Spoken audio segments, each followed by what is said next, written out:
পোশাকের মধ্যে কি ভুল ত্রুটি রয়েছে।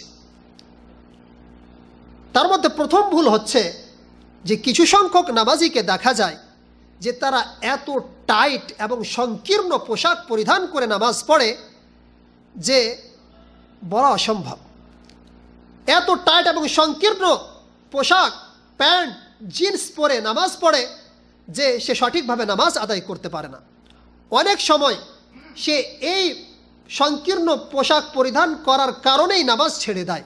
সে বসতে পারে না, সে রুকু করতে পারে না, যার করে নামাজ ছেড়ে দেয়। যারা এই সমস্ত সংকীর্ণ পোশাক পরিধান করে তার দুটা ক্ষতি হয়। এক নম্বর ক্ষতি এটা হয় যে এটা এক নম্বর মূলত হচ্ছে কাফিরদের সঙ্গে মোশাবেহাত।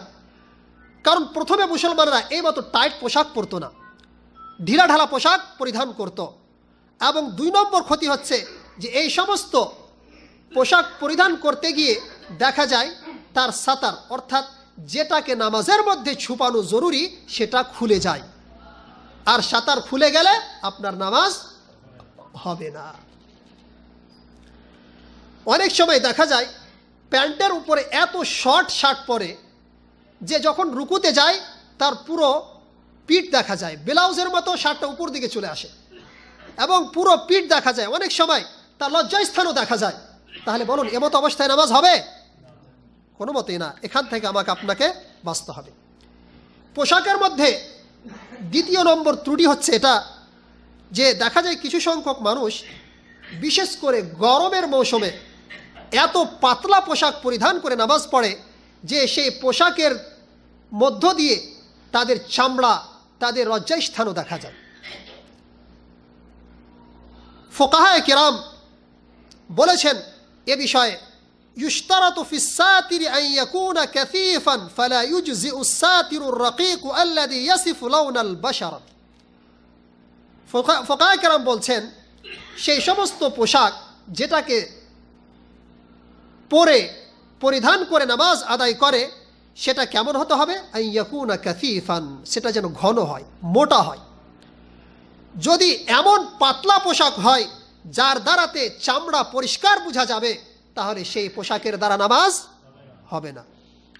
ইমাম শাফিঈ রাহমাতুল্লাহ আলাইহি বলছেন, ওয়া ইন সাল্লা ফি কামিসিন ইয়াশিফু আনহু লাম তুজজিহি সালাহ।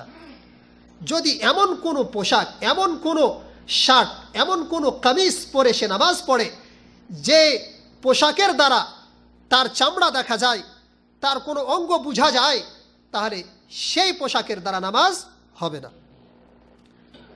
তিন নম্বর ত্রুটি হচ্ছে পোশাকের মধ্যে যে অনেক সময় কিছু সংখ্যক মানুষ ময়লা কাপড় পরে এবং স্লিপিং ড্রেস পরেই নামাজ পড়তে চলে আসে। ময়লা কাপড় পরে এবং যে পোশাকে সে রাতে ঘুমায় সে পোশাক পরেই নামাজ পড়তে চলে আসে। এটা মোটেই ঠিক না। আল্লাহ রাব্বুল আলামিন মহাগ্রন্থ আল কোরআনের মধ্যে বললেন, ইয়া বানি আদম খুযু যিনাতাকুম ইনদা কুল্লি মসজিদ। হে আদমের সন্তান, তোমরা প্রত্যেক মসজিদ অর্থাৎ প্রত্যেক নামাজের সময় তোমরা কি সুন্দর সুন্দর পোশাক পরিধান করে নামাজ পড়তে আসো। হযরতে আব্দুল্লাহ বিন ওমর রাদিয়াল্লাহু আনহু তার একজন শাগরিদকে, তার ছাত্রকে বলছেন, দেখছেন একদিন যে সে একটি পোশাক পরে নির্জনে নামাজ আদায় করছে। তিনি বললেন তার ছাত্রকে, আমি কি তোমাকে দুইটি কাপড় পরাইনি? আমি কি তোমাকে দুইটি কাপড় দিইনি?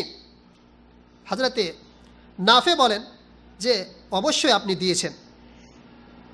তারপরে হযরতে আব্দুল্লাহ বিন ওমর বলেন, তুমি কি বাজারে একটা পোশাক পরে যেতে পারবে? তুমি কি পছন্দ করবে এটা? হযরত নাফে বললেন, না, এটা কখনোই পছন্দ করব না। তারপরে হযরত ইবনে ওমর কি বললেন, আল্লাহু আহাক্কু আন ইউতাজাম্মালা লাহু। আল্লাহ রাব্বুল আলামিন বেশি অধিকার রাখেন যে তার জন্য সুন্দর সুন্দর পোশাক পরা হোক, ইখতিয়ার করা হোক। তুমি একজন মানুষ বাজারে একটা পোশাক পরে যাওয়ার জন্য প্রস্তুত নও, যেতে চাও না। একজন কুটুম বাড়ি গেলে তুমি সুন্দর সুন্দর পোশাক পরে যাও, আর যে সারা বিশ্বের মালিক তার দরবারে আসলে তুমি কি করে একটা পোশাক পরে আসতে পারো? আল্লাহ রাব্বুল আলামিন বেশি অধিকার রাখেন যে তার দরবারে যেন আমরা সুন্দর পোশাক পরে উপস্থিত হই। আল্লাহ যেন আমাদের তৌফিক দান করেন। পোশাকের মধ্যে 4 নম্বর ত্রুটি হচ্ছে এটা যে অনেক সময় দেখা যায় অনেক ভাই শুধু একটা গেঞ্জি পরে কাঁধটা খোলা রেখেই নামাজ পড়তে চলে আসে। কাঁধ খুলে রেখে নামাজ হবে না। আল্লাহ রাসূল হাদিস পাকের মধ্যে বললেন, লা ইউসাল্লিয়ান্না আহাদুকুম ফি আত-তাওবিল ওয়াহিদি লাইসা আলা আতিকাইহি মিনহু শাইউন। তার কাঁধে কোনো জিনিস না রেখে একটি পোশাকে নামাজ পড়লে তোমাদের মধ্যে কারো নামাজ হবে না। এই জন্যই ফুকাহায়ে কেরাম বলেছেন যে কাঁধে অবশ্যই কোনো কাপড় রেখে তোমাকে নামাজ পড়তে হবে, এটা ওয়াজিব বলে ঘোষণা করেছেন। এই হাদিসটি সহিহ বুখারী এবং সহিহ মুসলিমের মধ্যে রয়েছে। 5 নম্বর ত্রুটি হলো পোশাকের মধ্যে যে অনেক সময় দেখা যায় কিছু সংখ্যক মানুষ লুঙ্গি, প্যান্ট, পায়জামা, জুব্বা টাকনু থেকে নিচে ঝুলিয়ে নামাজ পড়তে আসে। এটা অত্যন্ত বড় ভুল। টাকনু থেকে নিচে কাপড়কে ঝুলানো এটা কাবিরা গুনার মধ্যে গণ্য। সে আপনার চাদর হোক বা সালোয়ার হোক, প্যান্ট হোক বা পায়জামা হোক বা লম্বা জুব্বা হোক না কেন, এমনি সময় সাধারণ সময় এটা নিষিদ্ধ, কিন্তু নামাজের মধ্যে এভাবে আসা আরও বড় গুনার কাজ। আল্লাহ পাকের প্রিয় হাবিব জনাবে মুহাম্মদুর রাসূলুল্লাহ সাল্লাল্লাহু আলাইহি সাল্লাম বলছেন, লা ইয়ানদুরুল্লাহু ইলা সালাতি রাজুলিন ইয়াজুরু ইজারাহু বাতরা। আল্লাহ রাব্বুল আলামিন সেই ব্যক্তির নামাজের দিকে তাকাবেন না যে ব্যক্তি অহংকার করে তার লুঙ্গিটাকে, তার প্যান্টটাকে, তার পায়জামাটাকে, তার জুব্বাটাকে টাকনুর নিচে ঝুলিয়ে নামাজ আদায় করে। আল্লাহ রাব্বুল আলামিন তার দিকে তাকাবেন না। শুধু তাই নয়, আরও একটি হাদিসের দিকে লক্ষ্য করলে বুঝতে পারবেন যে আল্লাহ পাকের প্রিয় হাবিব জনাবে মুহাম্মদুর রাসূলুল্লাহ সাল্লাল্লাহু আলাইহি ওয়াসাল্লাম কি বলেন। আল্লাহ রাসূল বলছেন এক হাদিসের মধ্যে যে হযরতে আবু হুরায়রা রাদিয়াল্লাহু আনহু থেকে বর্ণিত, তিনি বলছেন এক ব্যক্তি মসজিদে আসে এবং আল্লাহর রাসূল মসজিদের এক কোণে বসে থাকেন। তারপরে সে ব্যক্তি তাড়াহুড়ো করে নামাজ পড়ে আল্লাহ রাসূলকে এসে সালাম করতে আসে। আল্লাহ রাসূল বললেন, ইযহাব ফাতাওয়াদ্দা, তুমি যাও আবার উযু করে এসো। সে উযু করে আসলো। তারপরে আল্লাহ রাসূল আবার বলছেন, যাও আবার উযু করে এসো। তারপরে একজন ব্যক্তি বলল, ইয়া রাসূলুল্লাহ, আমি বুঝতে পারি না, আপনি সে ব্যক্তিকে 2 বার করে উযু করার আদেশ দিলেন, এর কারণটা কি? আল্লাহ রাসূল বললেন, ইন্নাহু কানা ইউসাল্লি ওয়া হুয়া মুসবিলুন ইজারাহু। সে ব্যক্তি এমতো অবস্থায় নামাজ আদায় করতেছিল যে তার লুঙ্গিটা তার টাকনুর নিচে ঝুলতেছিল। ওয়া ইন্নাল্লাহা লা ইয়াকবালু সালাতা রাজুলিন মুসবিলিন ইজারাহু, এবং আল্লাহ রাব্বুল আলামিন সেই ব্যক্তির নামাজকে গ্রহণ করেন না যার টাকনুর নিচে লুঙ্গি বা প্যান্ট ঝুলতে থাকে। সেই ব্যক্তির নামাজ আল্লাহ রাব্বুল আলামিন গ্রহণ করেন না। এই হাদিসটি সুনানে আবি দাউদের মধ্যে রয়েছে এবং ইমাম দাহাবি রহমতুল্লাহ আলাই তার কিতাব আল কাবায়ের মধ্যে সহিহ বলে ঘোষণা করেছেন। মহিলাদের মধ্যে কিছু ভুল ত্রুটি আসে পোশাকের মধ্যে।